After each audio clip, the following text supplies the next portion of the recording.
Hey, welcome to the Eyes on Jesus podcast with Drew and Tim. What up?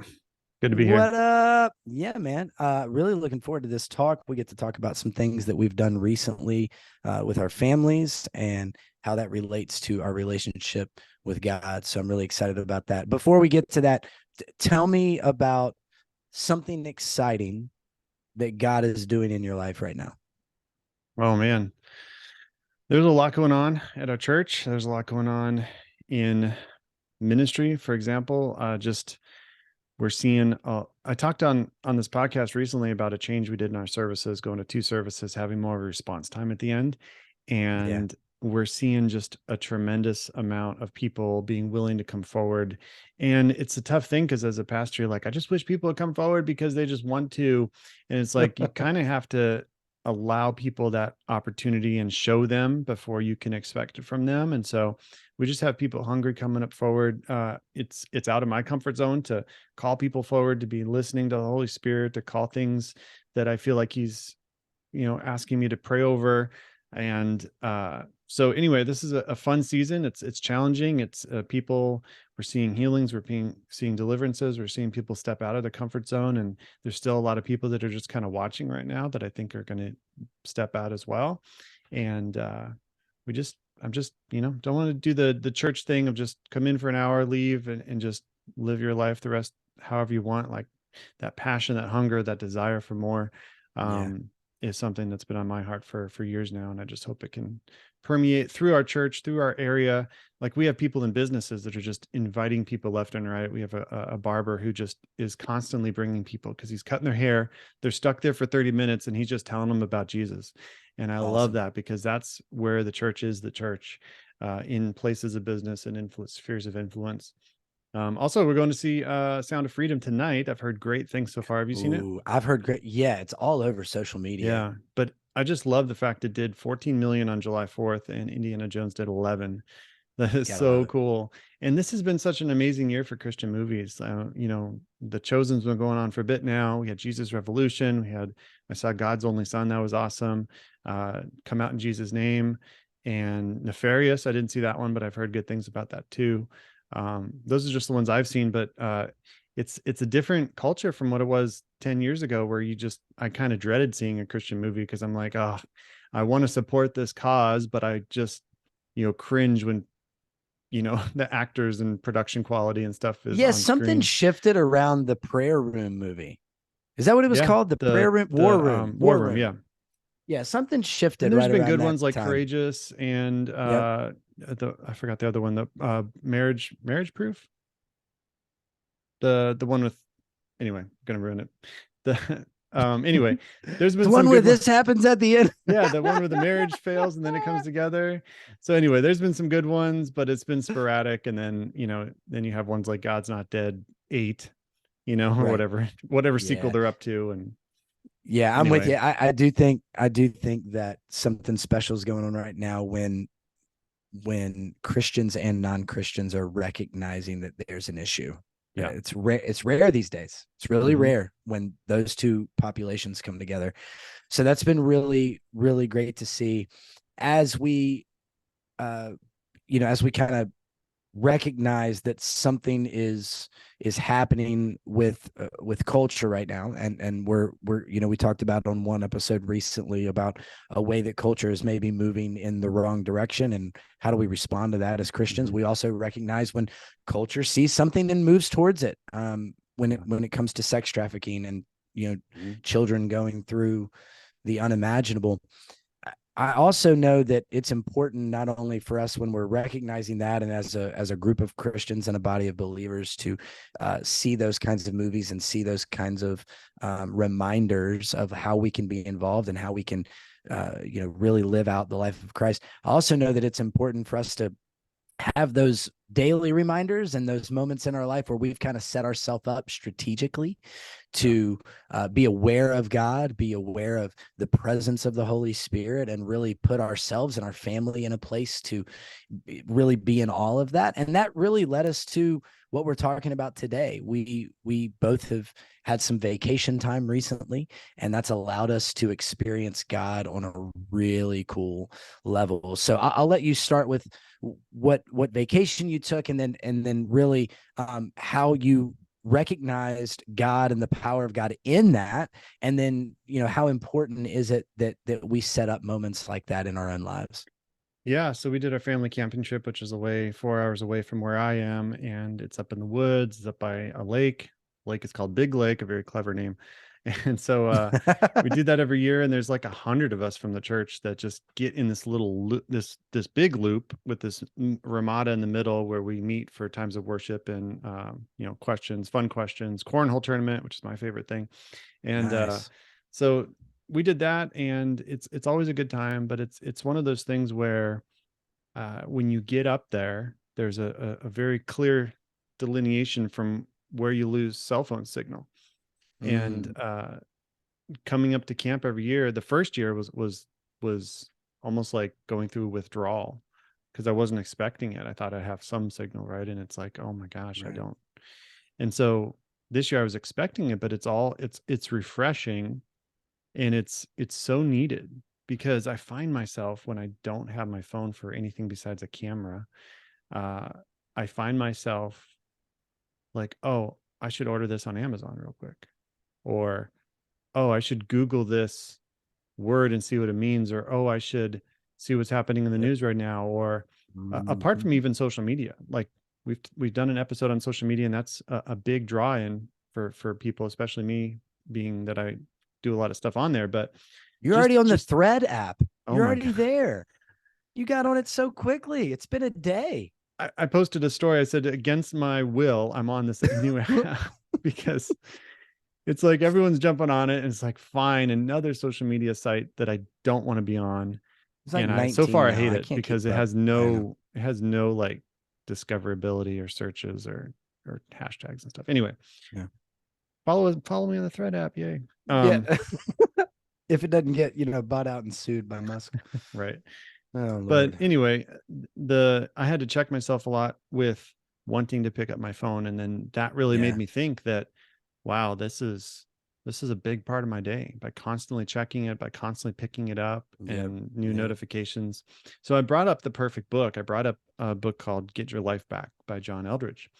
And I knew what the book was about. It's about he has a 1-minute pause app, and it's about the importance of pausing and being a part of beauty and unwinding from the craziness of life. And I read the whole book in 2-3 days.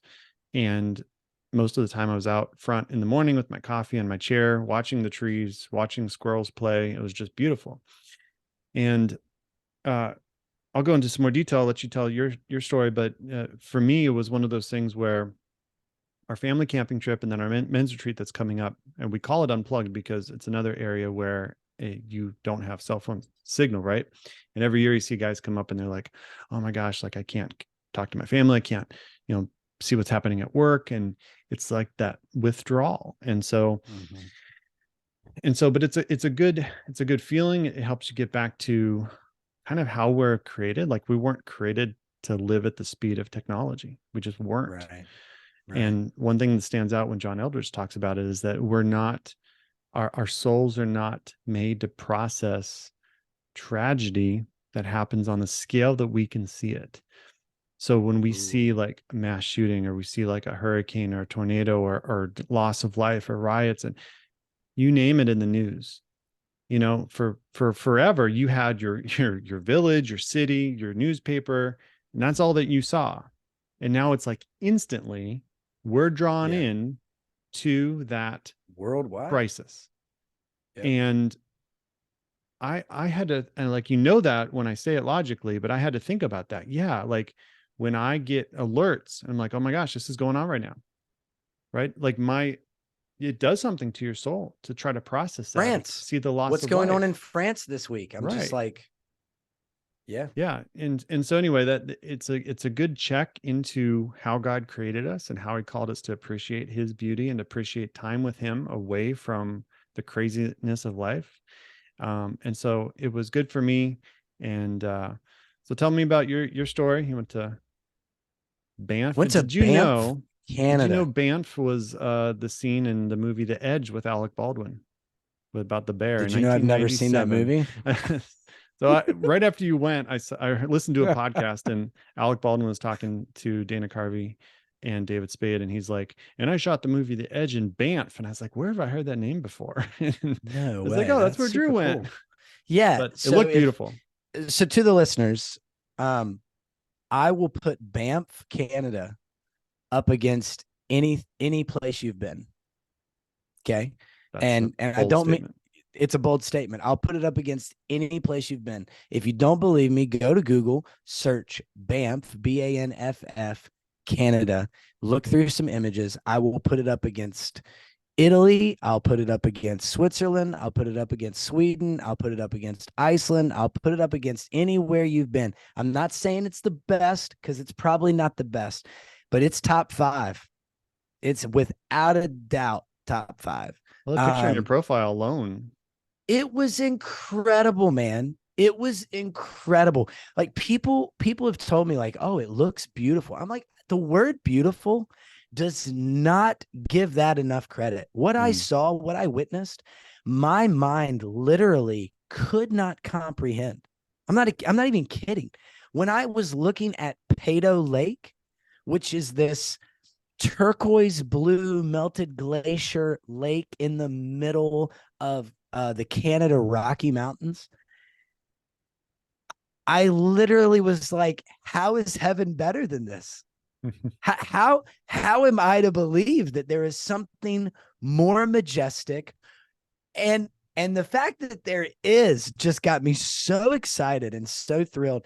The other thing that was incredible, Tim, not only was it a great time with my wife without kids, not only was the food very, very good. I had a 30-ounce tomahawk steak, bison steak. That was incredible. Wow.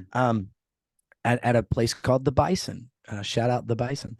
And that was the best meal we had there. It was all very good.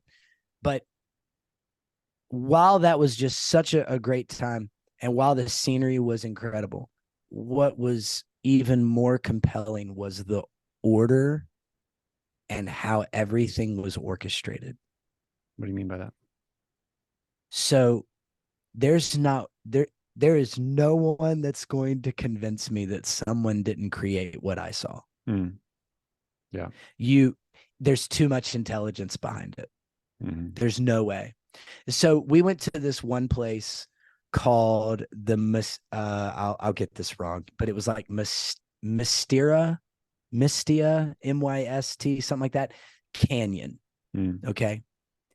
And it is this rushing water that has created these hundreds of feet of canyons, which means the water's been so high at times that these canyons are at like eye level. After you hike uphill a quarter mile, they're at like eye level. And you're already like 1,400 feet above sea level at this point. You're looking at mountains that stretch to 10,000. And in this cove is this rapid of rushing water, making these smooth canyons that echo the sound of the water in a deafening way, a roar of a way. And then you look up and the trees are lining the water as the most, like in the most perfect paralleled way, as if two straight lines. And then right above that is this glacier topped mountain, and it's the glacier melting on the mountain that then runs down the mountain, that then feeds the water, that then feeds the trees that I'm now standing in the middle of. You are not going to convince me in that moment or any other moment that someone did not orchestrate that.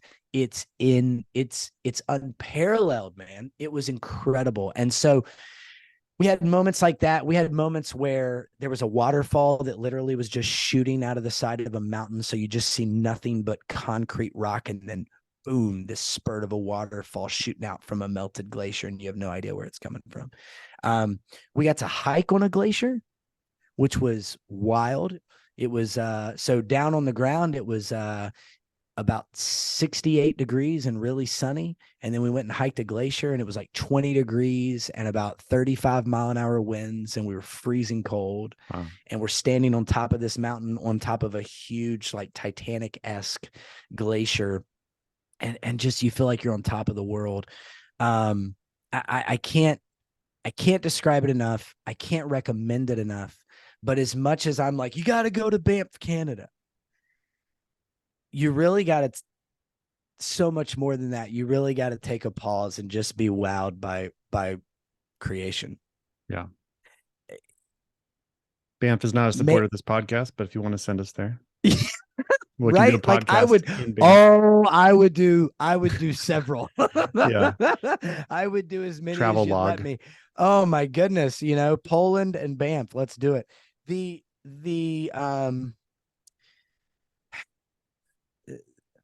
I think the lack of awareness that we have when it comes to just the beauty and God's creation around us, we got to do better. I got to do better.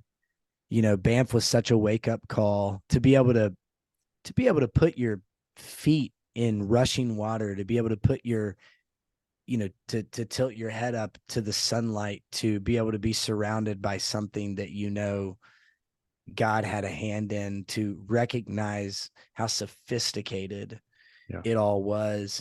But then, you know what? I came back home and I found myself appreciating thunderstorms and appreciating lightning in the sky and appreciating sunsets and sunrises. And I think we've got to be willing to not be so shut in and be outside a little more and recognize the purpose of it.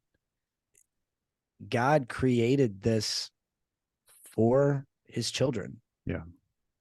And when we just take it for granted and just drive down the street and it is what it is, or we get mad because it's raining, or we get mad because it's too bright, too sunny. That's my favorite. Like when it's hot, you got to pull the car visor down. You're like, oh, it's so bright. It's like, dude, the sun's out. Like, what are you yelling about? But like, it's moments like that where we really have such an opportunity to just be in awe of the creator of the universe. And we don't have to go to a place like Banff. We don't have to go on some big hike. We don't have to shell out thousands of dollars and go on a plane ride somewhere. Just walk outside. Yeah. It's really so majestic and so incredible. I don't care how much concrete's around you. Like, find something to be appreciative of. You're in Arizona, man. I've been out there several times. The landscape, the mountains around, it's a gorgeous place to be. In North Carolina, we've got the rolling hills. And if the sunsets, the Carolina blue skies, the orange and pinks and purples in the sunset and sunrises, we get rainbows often around my house. Like, it's wild how wonderful all of those things point to Jesus. And getting, like you did, to a place where my phone was only used for camera and I couldn't order anything on Amazon. There was one moment I was like, oh, I forgot I'm out of deodorant. And I was like, I need to go order a pack. Yeah. Random thoughts. Can't do it. Yeah. Random thoughts that, I didn't spend $18 on a 5-pack of deodorant, but you just realize how freeing it is. And I recognize, like, my wife and I, we were connecting so much better, and I was hearing her so much better because I wasn't distracted. And we were just, everything was just so clear. And look, I know there's a lot of elements to that. I wasn't working at the time, and, we didn't have kids going, mommy, daddy, over and over and over. Yeah. Honestly, any place you can get away with your spouse without the kids feels like heaven. It feels like heaven. Let alone absolutely Banff. Right. So I think it really gave me great awareness in my own life of where I've been taking some things for granted. It really made me appreciate just how awesome it is to be out in nature and be part of creation. And I'm not saying that you have to start being some nature guy. I'm certainly not that person. Mhm. We saw 4 bears while we were there, and I was absolutely Nice. terrified of all 4 of them. So I'm not, I'm not some big nature guy that's hiking out here barefoot, but I do think there's incredible value in being surrounded by something that God created. It's really cool. Are the bears barefoot? I guess technically they would be. This one bear we saw was enormous. All 4 bears we saw, some people saw grizzlies, but all 4 that we saw were black bears. The Nice. last black bear we saw was so it was walking on all 4s next to a Kia Telluride. Mm-hmm. So they're larger SUV. Yeah. And as it was walking by the Kia Telluride, its back, which was flat, it's walking on all 4s, its flat back was even with the hood of the Kia Telluride. Wow. It was massive, Yeah. massive, massive. It was unbelievable. Break you like a twig. We stayed in our car. We were I like, bet. cool, bear, stay in your car. I would have gone squatching. Yeah. I watched Finding Bigfoot for like 10 seasons. So I would go squatching at night. You would go do that? In my mind, I would. I probably wouldn't really. But yeah, it brings There's up a good some point. Like out there, be careful. Exactly.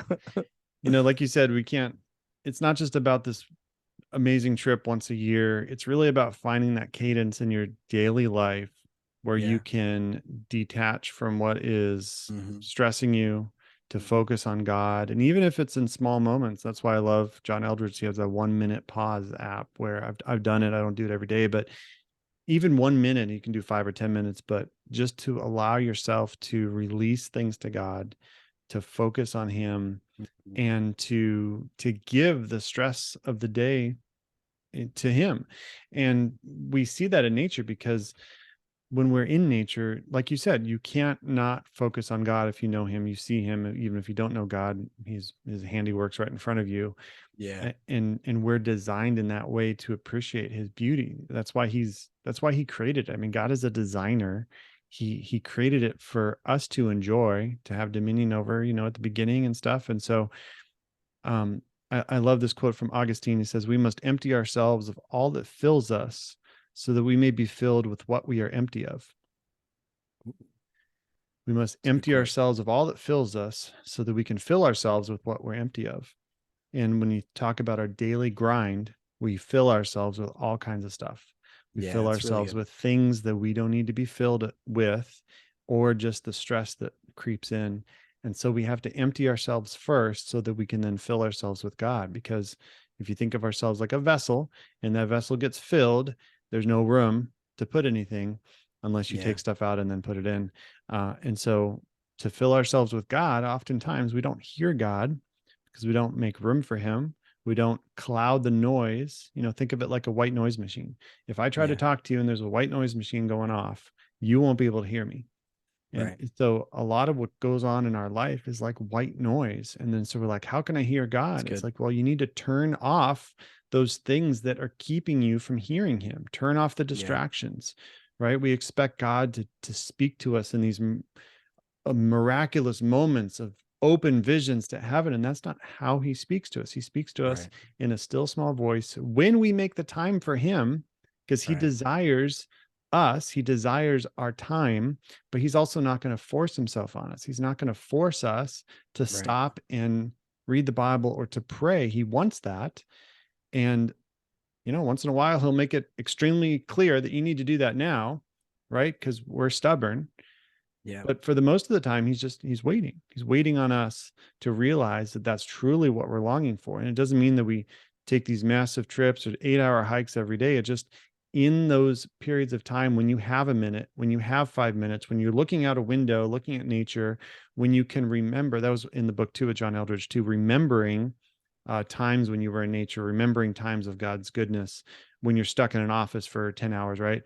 To have something, maybe something on your desk or something on your phone to remember those times, because life is busy and we can't always do these things that we want to do and get in nature. But when you can unplug, when you can be in control of your phone, and when you can be in control and not let it control you, then we start to make progress. We start to realize that we have peace in the midst of stress. We realize that when we hear news or when we hear things, that it doesn't overwhelm us when we're caught up in the stress and caught up in the fear.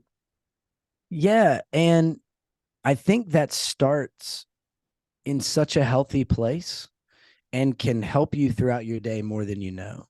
So for our listeners out there that are like, well, yeah, that sounds great, Tim. Yeah, that sounds great, Drew. How can I do that? Well, have you ever tried just being grateful? Right. You ever tried just like expressing gratitude out loud? I'm not even saying to other people. Have you just tried expressing gratitude to God? Even if it's, sometimes I express gratitude for things that I'm really not even like grateful. I'm not in the mood to be grateful for them right now. Right. So one thing that I do is in the morning, I usually get up and go to the gym first thing in the morning. As soon as I get in the car, my priority from the car ride from my house to the gym, which is about 8 to 12 minutes, depending on how I'm driving. I start with gratitude. And that, wow, that sets you up. You've Keeps you already from had being a talk. selfish. Yeah, you've already had a talk with God. You're already in this like submissive, wow, you're incredible. You're acknowledging the power and the holiness of God. You're already in this, humble place. And now you're going to go get ready for the day mentally and physically. So on the way to the gym, I, if it's dark outside, I'm like, wow, God, these stars, like, how do you do that? Incredible. Thank you for getting me up this morning. Thank you for clearing out the road. I'd really love not to hit a deer this early in the morning. Thank you for getting me up and getting me motivated to get to the gym. God, I recognize just with your creation, your power and your majesty. It's incredible. Yeah. And there's some mornings that I don't feel like saying anything.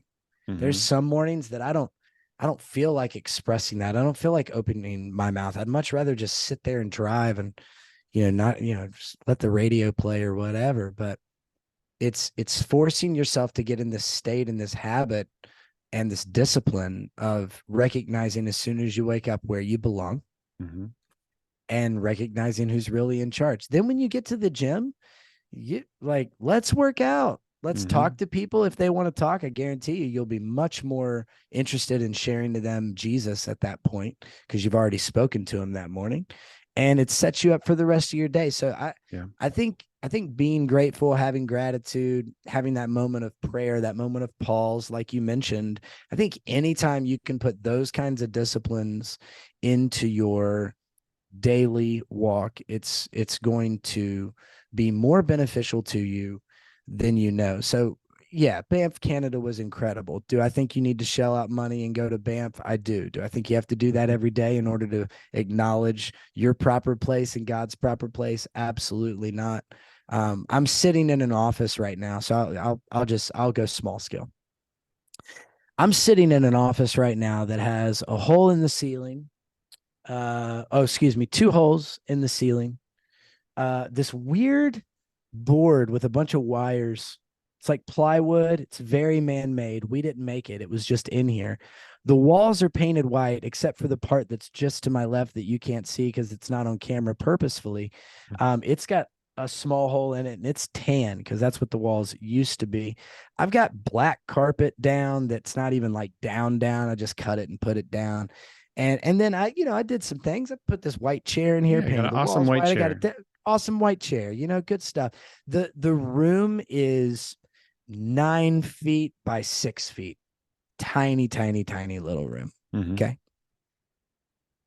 If someone was to show you this office and be like, this is an office where the AC kind of doesn't even work because we just made it an office.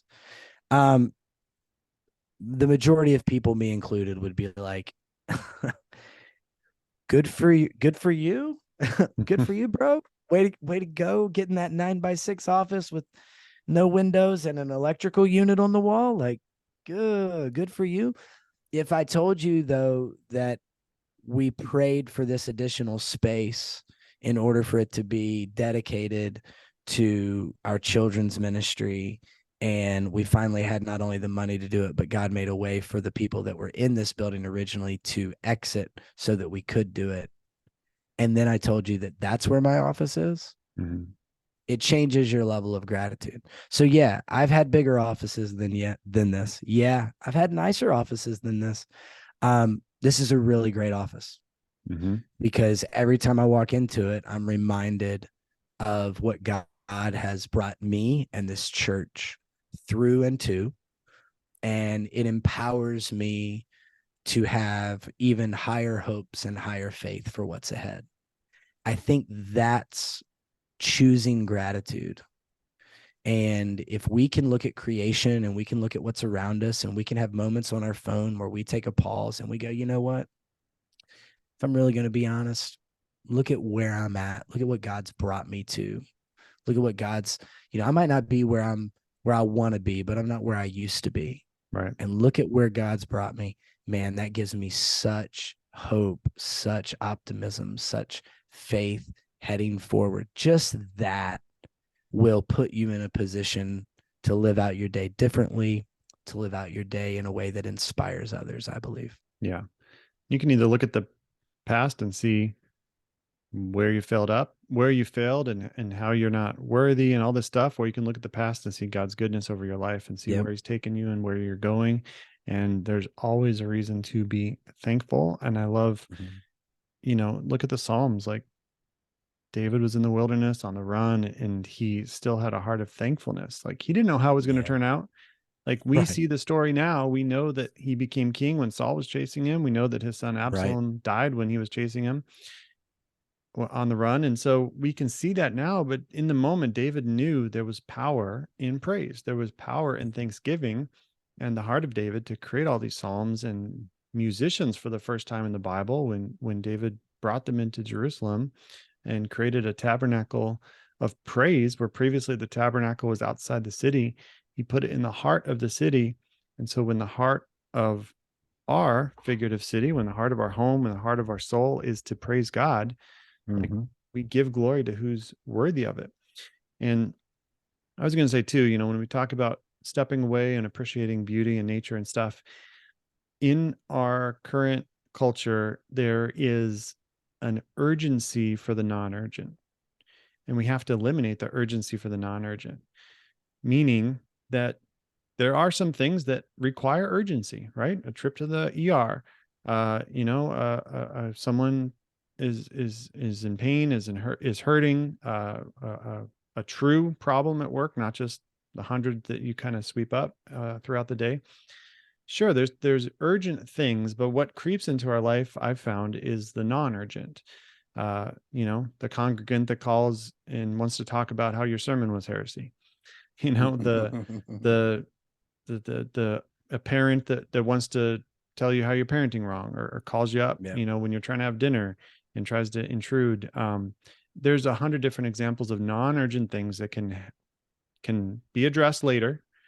But when you're trying to, perfect time is when you're trying to worship, when you're trying to read the Bible, and all these things start to come up on your phone, or all these things start to distract you, and you start to Mm-hmm. give into them. I've been guilty as well, realizing that no, this is set aside time to do this. This is set Mm-hmm. aside time to have a meal with my family. It's a set aside time on my Sabbath day. This is set aside time when I'm not at work and I should Yep. not respond to emails. And so those non-urgent things creep in because we have technology that allows them to. Honestly, Right. you Right. can, I mean, you can put things on do not disturb now. You can set reminders to put you in a mode that you only get what is it, like your favorites can only call through, right? So if you have an Mm-hmm. urgent from like your child or your spouse, they can still get through, but Right. no one else can. Like Right. technology can be a burden, but it also can be used for good if we put those parameters in place, which there's more parameters now than there was when smartphones first came out. Right. All that to say, we have to know like what is driving our stress, what is driving our daily time, where are we spending our time? Because if I see where you're spending your time, I can see what your priorities are, Yep. right? If you say it's for God and reading the Bible, and I see you spending 4 hours on Netflix, very clear, I very watched this fast. entire season in 2 days. It's like, Yeah, bro, I wouldn't be proud of that. yeah, exactly. Yep. It's good. Uh, so we've got the Pause app. We've got gratitude in the morning. We've got spending time in prayer. We've got spending time acknowledging. I would love to know from our listeners, either through social media or through email or however you get in touch with us. I would love to know what your disciplines are daily Mm-hmm. to recognize God in your life. I would love to know if that's because just even as a couple pastors here, this is super helpful in how we talk to our congregation, Mm-hmm. and so help us. I would love to know, is it through prayer? Do you have a gratitude journal? Do you use apps? Do you put your phone on do not disturb? Do you have something on your calendar at 7 a.m. that says, nope, from 7 to 7:30, this is my Bible time? Like, I'd love to know what that discipline is in your life. And if you don't have one, I'd love to know that too. I'd love to know that hey, I know I should, but I'm not there yet. I'm not doing Yeah. it. I'd love to know that. Yeah, there's power in just sharing ideas, because we might be like, oh, I might want to try that, or no, that's for Yes. you. Clearly, I'm not a journaler. You might say that, and Right. just challenge yourself. Like maybe you want to try it. Maybe you want to do something that is encouraging you to remember God's goodness. I think remembrance is so key, and that's why journaling is so helpful, because I can go back Yep. and see the same date on a previous year and be like, Mm-hmm. wow, I was dealing with that, or I had prayed that, and I that was such a different time than where I'm at now. And you can kind of remember. There's so many things in the Bible about remembering. This was a time when you didn't have digital backups or media, right? Right. You had word of mouth. They were told Right. to share with their kids, to not lose, to not forget God's goodness, to not forget his miracles. And what you found in Israel is that they would forget. They would forget to tell their kids. They would forget to pass down God's goodness and his Mm-hmm. miracles. And then you see the evil kings that forgot the Lord. And then what became upon them? Communion is remembrance of Jesus' sacrifice. Sabbath is remembering God's goodness and resting in him as he modeled Yep. it for us. Israel tied things to their the tassels at the end of their garments. They put things on their doorsteps that they would kiss as they walk through to remember God. Like there's throughout the Bible, remembrance is so important, because in our fast-paced culture, we forget to remember God, and we're just on to the next prayer request, and we forget what he did for us and how he healed us Yep. and how he brought us through a trial, What and we're have you on to done the for me next trial. lately? Yeah, Yep. what have you done for me lately? Exactly. Oh, yeah. And so That's really those are, good. yeah, those are great. Let us know in the Eyes on Jesus Facebook community. Let us know comments on what you do or what you'd like to do. If some of this is stirring, hey, I want to try this. I want, maybe just we can be accountable with you and just share that. And once you speak it out loud, and there's power in that. And so yeah, tell us about your trips too. Where else should we go? If Banff is number one, what is number two? So all Yeah, I'd right. love to know Well, from our listeners what beats yeah. Banff. Let me know. All right. Well, thanks for being with us. As always, go with God, grow in discernment, and keep your eyes on Jesus.